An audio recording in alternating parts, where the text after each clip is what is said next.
when I look at the Texas Rangers, I look at a team that keeps battling, keeps finding a way. And then we talked about, well, do you move Josh Smith to the outfield when he comes back if Ezekiel Duran is your third baseman for the rest of the year? That's a possibility. But then you have Leody Taveras who came up, and Leody is hoping that he never goes back down to the minor leagues. He was a can't miss prospect 3 years ago, plus 3 years ago. As he was developing, it was, this guy is going to be an everyday center fielder in the major leagues for 10 years.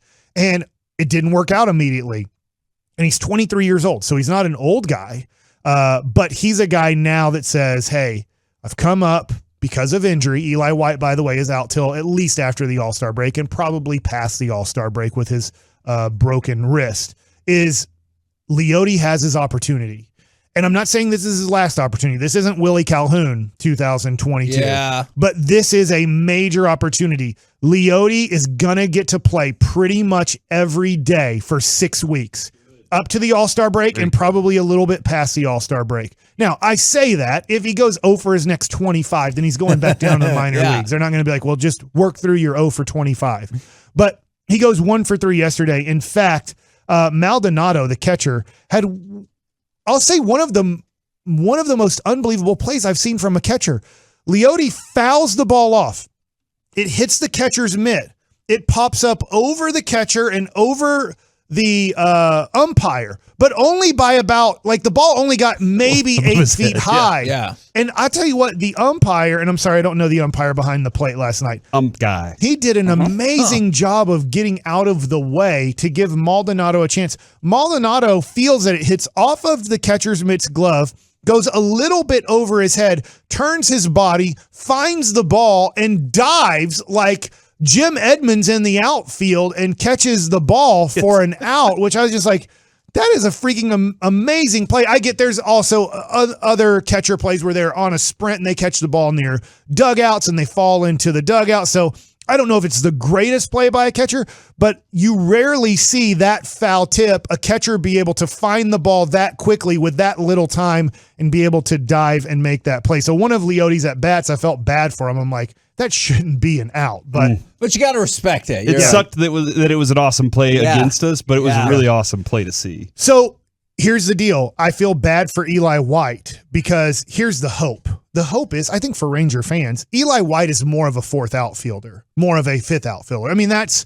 when you look at what he is, he's probably a guy that comes off of your bench and does a great job. And once again, I can remember nicknames. I can't remember human beings' names.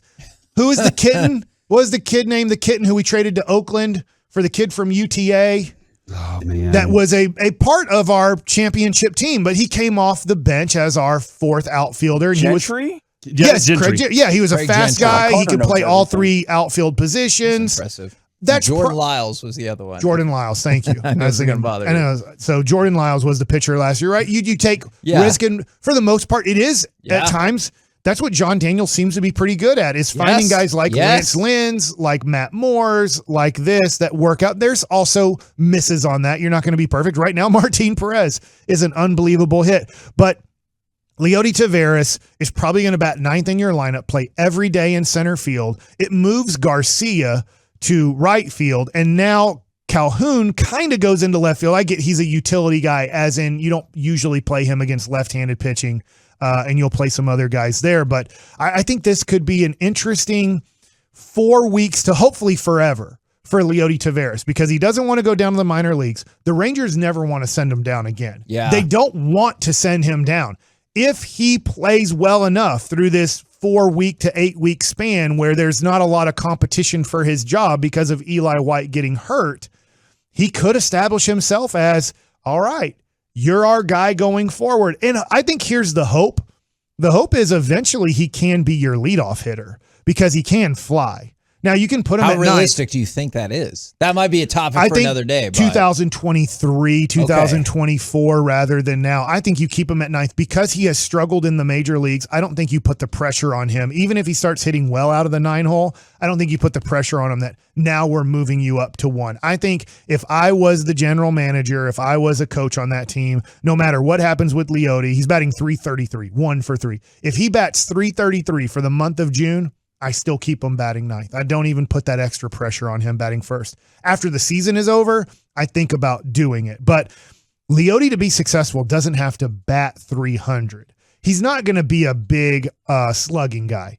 I just need him to get on base 33% of the time. His defense is so good in center field. I just need him to figure out a way, whether it's batting 300 and walking a few times, just be dangerous, or it's batting 245 and somehow getting on base by bunting, by hit by pitches, by walking, whatever it is. If Leody Taveras can get on base 33% of the time, that is what I need, because he can steal second. He can steal third. In today's game, guys lift their legs as high as they can to throw the ball 100 miles an hour. They don't slide step much.